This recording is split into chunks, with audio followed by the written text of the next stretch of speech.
People say to open your third eye or align your chakras like you're unlocking secret levels of existence. Most of it ties right back to human biology, and the third eye, it's one of the strangest organs evolution ever left us. This is just another Manicc episode where we evolve out loud, unpolished, unapologetic, and unbothered. Every episode, we embrace our infinite paradox, the messy, cosmic, beautiful journey of becoming. There's something comforting about knowing the things that we call energy don't come from nowhere. They come from patterns in the body, hormones, nerves, rhythms that respond before we do.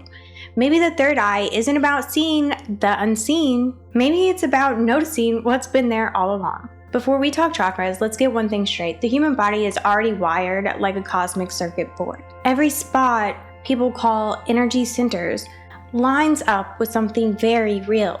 Nerve plexus, endocrine glands, emotional processing hubs, the bioelectrical rhythms, the survival circuits that are already pre-built. So when people talk about blocked energy, science may just call it dysregulated stress patterns, hormone overload, posture tension, nervous system unbalance, or just plain trauma.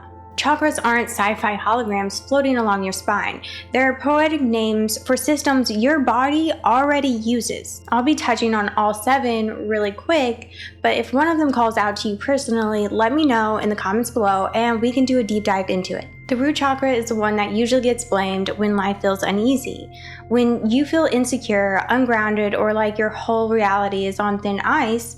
And honestly, that makes perfect sense because in the body, this area lines up with the sacral plexus and the adrenal glands, which basically means this is your survival center. This is the part of the system that controls all the dramatic stuff, your fight or flight response, your sense of grounding, your chronic stress patterns, and how safe or secure you feel in your own life. But here's the truth that nobody says out loud. It's more likely a side effect of being overstimulated, dehydrated, sleep deprived, or stuff just triggering your fight or flight response. This center is the part of you that panics, prepares, and protects. And yeah, it can be dramatic, not because something's actually wrong, but because this is the center that's meant to keep you alive. So whether you call it balancing your chakra or just finding balance between life and taking care of yourself, it all points to the same thing. Your body is asking for support. The sacral chakra gets highlighted as the pleasure area, and honestly, that tracks. It lines up with the reproductive organs and the lumbar plexus, which means it's tied to creativity, feelings, pleasure, and connection. Basically, your inner dramatic artist. And here's where the science comes in. This region is flooded with hormones like dopamine, oxytocin, estrogen, testosterone, all of which influence emotion, desire, bonding, and creativity. So yes, this area reacts fast and stores emotional memory and feels everything at volume 10. The lumbar plexus also connects to parts of the vagus nerve, which means emotional experiences don't just stay in your mind, they show up in your body. This is especially true in the hips and lower abdomen. Trauma researchers talk about this all the time. The body keeps score and the hips keep receipts. So when people say their sacral chakra is blocked, it's usually not a cosmic malfunction. It's emotional overload, hormone swings, and stress chemistry just fogging everything up. The center isn't broken, it's just sensitive. It holds on to experiences and patterns and desires like a little archive of everything you've ever felt. And when it gets overwhelmed, it lets you know it's not an energy crisis. The solar plexus is the one that lights up when you feel anxious, powerful, insecure, or even confident. Because the center lines up with the celiac plexus and the gut-brain network, it's basically your body's personal truth detector. This is where your sense of identity lives, your self-perception, your boundaries, your I can do this energy, and also, oh my goodness, what am I doing energy. When this center feels off, it's usually not an energy block. It's stress hormones, digestive tension, your gut reacting faster than your thoughts. Your solar plexus loves to warn you, hype you, protect you, and panic. The heart chakra is where people feel everything the deepest because it lines up with the cardiac plexus, the thymus, and the systems that process social bonding and emotional pain. This is the center for love, compassion, grief, heartbreak, connection, and vulnerability, and the body takes all of that very seriously. Social pain activates the same circuits of physical pain, and so when your heart feels heavy, science agrees. When this center feels off, it's usually emotional fatigue, unprocessed grief, or your body trying to protect you from just being overwhelmed. It's not that your heart chakra is blocked, your heart is just tired. The throat chakra kicks in whenever you want to say something, but you don't. Because this area ties into the thyroid, the cervical plexus, and the vagus nerve pathways. This center handles communication, self-expression, honesty, autonomy, and that tight throat feeling you get when you swallow your emotions. When this chakra feels blocked, it's usually because you're holding back words, boundaries, truth, or even decisions. Your nervous system literally tenses this area when you avoid speaking up. The center isn't malfunctioning.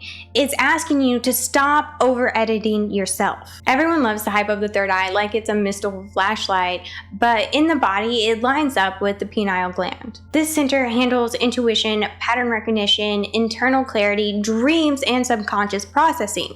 It's not seeing the future. It's just reading the room faster than your conscious mind can. When this center feels off, it's usually because sleep cycles, stress patterns, or mental overload are in the way. The crown chakra is one people connect with enlightenment, but really it lines up with your cortex and the default mode network. This is where self-awareness lives, reflection, insight, perspective, the part of you that zooms out and sees the bigger picture. When this center feels off, it's usually mental fatigue, burnout, or just being disconnected from yourself. This chakra doesn't open, your brain just finally gets clear signal when you slow down enough to hear it. Chakras are metaphors, beautiful ones, useful ones, and the reason why they feel so real is because they overlap with actual measurable systems in the body. The nerve clusters, the hormone hubs, the emotional patterns, the electrical rhythms, and the survival circuits. Your body is basically a living frequency map. And the chakra system is just the poetic version of that. And honestly, the people who created the concept of chakras clearly knew what they were talking about. They may not have had the language or neuroscience, but they understood the body through experience, intuition, and observation. That's the beauty of exploring all of this. So many communities, cultures, and practices have been pointing us towards the same truths, just using different vocabulary, different words, but the same wisdom. So no, you don't need to open your chakras. They're not locked up in some cosmic prison. You just need a little awareness, a little honesty, maybe a glass of water, and zero pressure to be perfect. Your body isn't broken, your energy isn't actually blocked, it's just picking up interference or running a little less than optimal. We're just human, evolving, adjusting, and recalibrating. A walking paradox, a glitchy masterpiece. A cosmic creature held together by coffee, hope, and a nervous system doing its best. And honestly, that's enough. Remember, you are seen, you are appreciated, you get it, the chaos, the contradictions, the beauty of trying anyway. We're not here chasing perfection, we're here just showing up authentically. So if this hits for you, if it made you feel a little more human or a little less alone, subscribe, follow, or hit whatever button is in front of you.